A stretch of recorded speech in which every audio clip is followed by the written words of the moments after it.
you, though.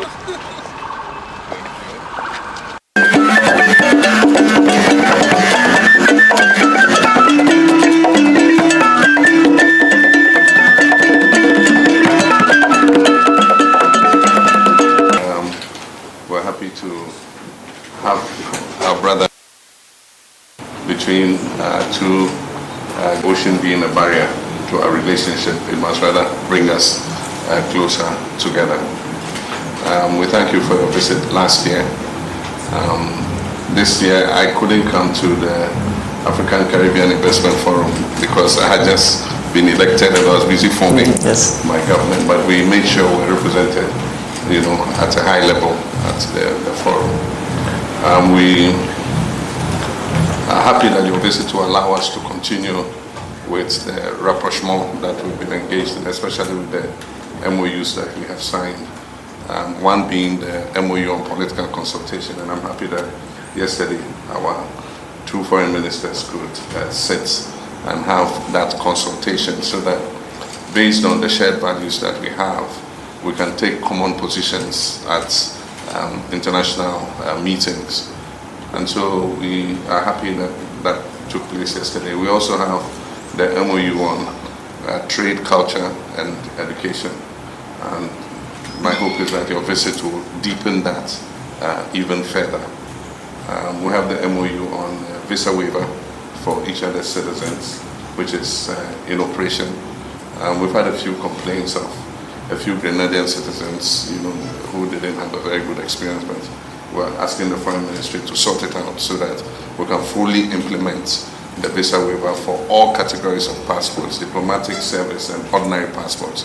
Our two citizens should be able to travel freely between each other, and so it's something that we'll work on to make sure that is fully implemented.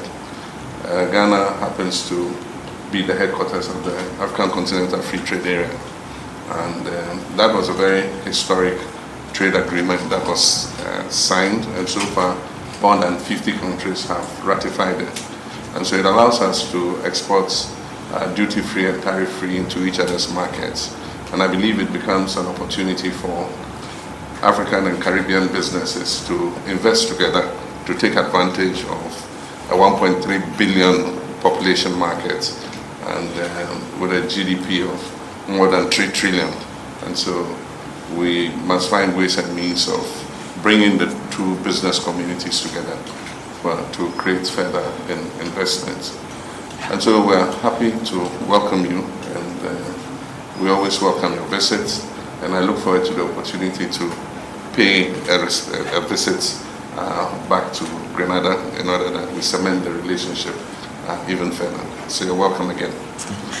Good morning to you and your esteemed delegation, members of the media. It's a profound honor and one that is also personal to me.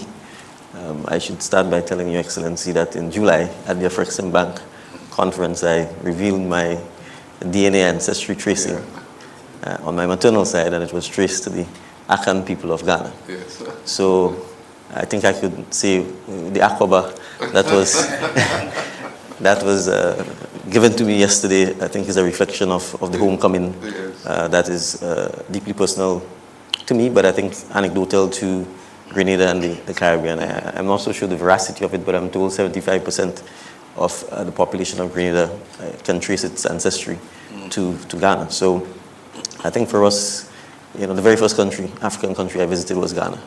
And I think in a sense it's a natural aligning of the stars, and as you say, of the deliberate use of the ocean as a bridge to make sure that we in the Caribbean can reconnect in a deliberate way with our roots, both politically, socially, culturally, and importantly, economically as well. Because oftentimes, while we welcome the conversations and the meeting, we recognize the importance of trade, because it's trade that, in fact, led to the dark Middle Passage, the transatlantic slave trade.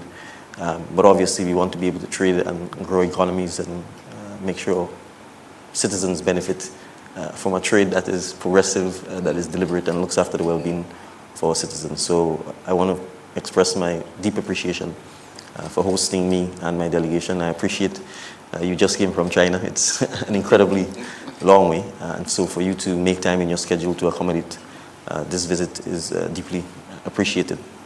I want to start off right away by extending the reciprocity and by inviting Your Excellency to officially visit us in Grenada. I'm even tempted to propose the time,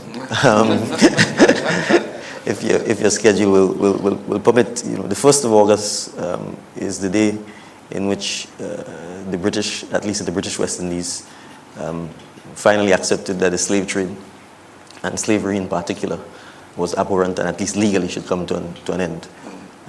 My government only this year re-emphasized by making the 1st of August a public holiday, because prior to that it was being celebrated on the first Monday of August rather than on the day itself.